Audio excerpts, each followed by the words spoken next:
Hello guys, welcome back to our channel excellent learning point. तो बच्चों, आज की इस वीडियो में हम क्लास 10th का वर्कशीट नंबर 80 डिस्कस करने जा रहे हैं।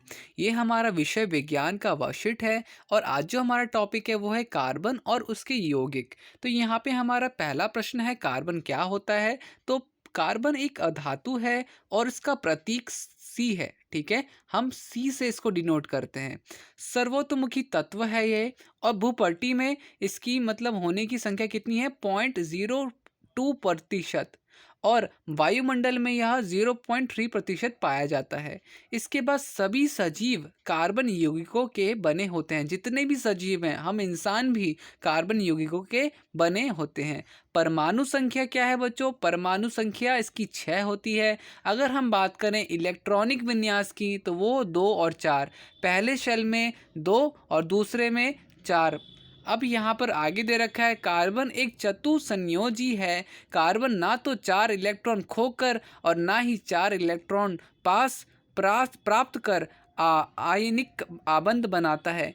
वह हमेशा इलेक्ट्रॉन के साथ साझेदारी कर आबंध बनाता है, यानी सहसंयोजी आबंध। तो बच्चों, सबसे पहले आपको ये बात ध्यान रखना है कि बच्चों, आयनिक आबंध कब बनता है? जब या तो हम किसी को इलेक्ट्रॉन देते हैं या तो हम इलेक्ट्रॉन क्या कहते हैं, किसी से प्राप्त करते हैं। मतलब कि इलेक्ट्रॉन खो करके या इलेक्ट्रॉन प्राप्त करके जब हम कोई आबंध बनाते हैं तो उसे आयनिक आबंध कहते हैं। बट जब हम आपस में बांटते हैं, ठीक है, आपस में साझेदारी करते हैं, तो वहाँ पर उसे सहसंयोजी आबंध कहते हैं। इसके बाद बच्चों, आगे कार्बन की सर्वोत्तमुखी प्रकृति। तो यहाँ पे श्रृंखंकलन। तो यहाँ पे श्रृंखंकलन क्या है? तो कार्बन परमाणुओं के बीच सहसंयोजी आबंध बनाकर लंबी श्रृंखला, शाखित श्रृंखला और वलय संरचना वाले यौगिकों का निर्माण करता है। कार्बन के परमाणु एक दूसरे से एकल, द्वि या त्रि आबंध द्वारा जुड़े हो सकते हैं। दूसरा पॉइंट है बच्चों, चतुसंयोजकता। कार्बन परमाणु की संयोजकता 4 है और जिसके कारण कार्बन 4 अन्य कार्बन परमाणुओं के संयोजी परमाणु ऑक्सीजन, नाइट्रोजन और सल्फर के साथ आबंध बना सकता है। तो यह बच्चों सारी बातें कार्बन के बारे में थी। इसके बाद हमारा आगे जो है, सहसंयोजी यौगिकों के गलनांक एवं क्वथनांक कम होते हैं क्योंकि इनके बीच अंतराअणुक बल कम होता है। सहसंयोजी यौगिक विद्युत के कुचालक हैं। ठीक है, तो ये सारी चीज़ें बातें पढ़ने के बाद आप यहाँ पे कुछ प्रश्न कुछ पहले तो एग्जाम्पल दे रखे हैं, जैसे कि यहाँ पे हाइड्रोजन के अणु में साझेदारी दिखा रहे हैं। फिर इसके बाद यहाँ पे ऑक्सीजन के अणु में साझेदारी है और यहाँ पे द्विबंध है। ठीक है, और यहाँ पे त्रिबंध है। ठीक है, तो ये बच्चों देखो, आप देखोगे यहाँ पे नाइट्रोजन के तीन तीन क्या कहते हैं, आपके इलेक्ट्रॉन को आपस में क्या कर रहे हैं, आपस में साझेदारी कर रहे हैं। अब यहाँ पे हमारे पास कुल 7 प्रश्न हैं बच्चों, जिसको हमें करना है। तो मैं सीधा आंसर शीट पे आता हूँ और इन सारे प्रश्नों के उत्तर आपको दिखा देता हूँ।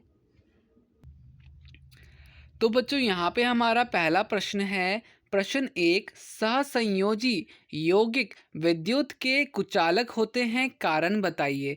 तो यहाँ पे कारण है कि सहसंयोजी यौगिक विद्युत के कुचालक होते हैं क्योंकि ये आयन नहीं बनाते। ठीक है, तो काफ़ी सिंपल साधारण सा प्रश्न था ये हमारा। तो आई होप आपको ये समझ में आ गया होगा। तो यहाँ पे मैं हाईलाइट कर देता हूँ, क्योंकि ये आयन नहीं बनाते। ठीक है, इसकी मेन जो कारण है ये यही है। ठीक है, इसके बाद दूसरा प्रश्न देखते हैं हम। तो दूसरा प्रश्न हमारा क्या है? दूसरा प्रश्न है, कार्बन परमाणु उत्कृष्ट गैस विन्यास कैसे प्राप्त करता है? तो कार्बन परमाणु की संयोजकता 4 होती है। यह सहसंयोजी आबंध बनाकर उत्कृष्ट गैस विन्यास को प्राप्त करता है।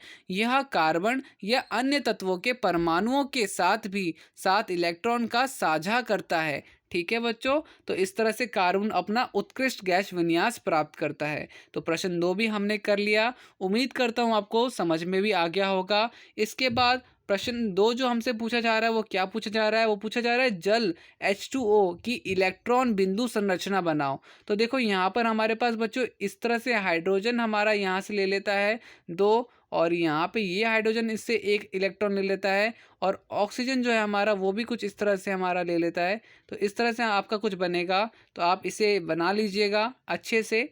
ये हमारा जल का हो जाएगा, जल के इलेक्ट्रॉन बिंदु संरचना हो जाएगी। ठीक है, इसके बाद हमसे पूछा गया है चौथा प्रश्न। चौथा प्रश्न है कार्बन चतुसंयोजी क्यों है। तो कार्बन चतुसंयोजी होने का कारण है, सबसे पहला, कार्बन परमाणु के बाह्यतम कोश में 4 इलेक्ट्रॉन होते हैं और इसके इसलिए यह चतुसंयोजी है। ठीक है, तो यहाँ पे बच्चों काफ़ी सिंपल सा है कि इसके आखिरी शेल में 4 इलेक्ट्रॉन बचते हैं, जिस वजह से ये चतुसंयोजी कहलाता है। अब इसके बाद बच्चों हमारा जो पांचवा प्रश्न है वो क्या दे रखा है, तो वो दे रखा है कार्बन के यौगिकों की संख्या अधिक क्यों है।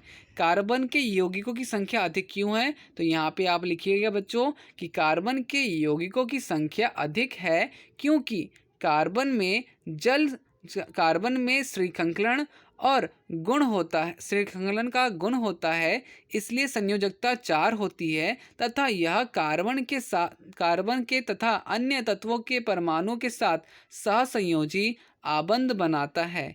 तो इस प्रकार कार्बन यौगिकों की संख्या अधिक होती है। तो इस तरह से बच्चों आप इसका भी उत्तर लिख लीजिएगा।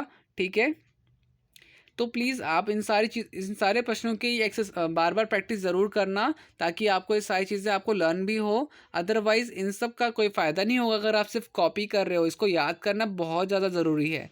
अब प्रश्न 6 देख लेते हैं बच्चों। प्रश्न 6 क्या है, तो प्रश्न 6 बच्चों इसका उत्तर मैं लिख लेता हूँ कि उत्तर मैंने यहाँ से स्टार्ट किया। ठीक है, तो कार्बन को एक अद्वितीय तत्व क्यों कहा जाता है, तो कार्बन को एक अद्वितीय तत्व कहा जाता है क्योंकि इसमें श्रृंखलन का गुण होता है तथा यह कार्बन के परमाणुओं के साथ अन्य तत्वों के साथ, एक मिनट बच्चों, इसके बाद नेक्स्ट पेज में मेरे ख्याल से आंसर होगा, संयोजी आबंध बनाता है। ठीक है, तो यहाँ पे मैंने पूरा नेक्स्ट पेज में हमारा ये 3 वर्ड्स छूट जाएंगे, तो प्लीज़ आप इसको मिस मत करिएगा। मैं एक बारी एक पेज पूरा दिखा देता हूँ ताकि आपको कन्फ्यूज़न ना हो। ठीक है, तो ये हमारा बच्चों प्रश्न 6 का उत्तर है।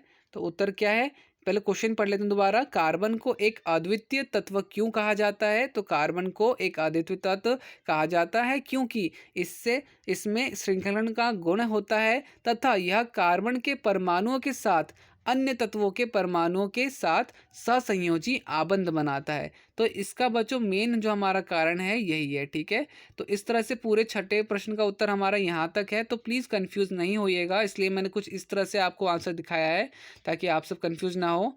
सातवां प्रश्न देख लेते हैं। सातवां प्रश्न बच्चों श्रृंखलन को परिभाषित कीजिए। तो ये तो बच्चों या तो आप यहाँ से आप सेम उतार सकते हो, ये तो आपके वर्कशीट में दे रखा है। बेसिकली ये रहा आपका श्रृंखलन। तो या तो आप ये पूरा उतार लीजिए या जो मैंने लिखा है वो भी आप देख सकते हैं। तो यहीं से मैं बता देता हूँ। तो हमारा जो सातवां प्रश्न है, एक बार दोबारा और दिखा देता हूँ आपको। सातवां प्रश्न है श्रृंखलन को परिभाषित कीजिए। तो यहाँ पे बच्चों आप यहीं से उतार दो तो अच्छा है, आपको यहाँ पे समझ में भी अच्छे से आ रहा होगा।